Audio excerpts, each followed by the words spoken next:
జిల్లాకు చెందిన BJP state executive member Garapati తపన చౌదరికి త్రుటిలో ప్రమాదం తప్పింది.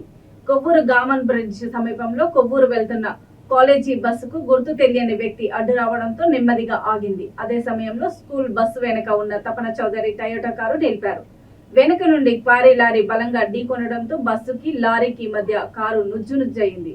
కొవ్వూరు పట్టణ పోలీసులు కేసు నమోదు చేసుకుని దర్యాప్తు చేపట్టారు.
రాజన్న సిరిసిల్ల జిల్లా చందుర్తి సిఐ శ్రీలత ఎస్ఐ శ్రీకాంత్ పై వచ్చిన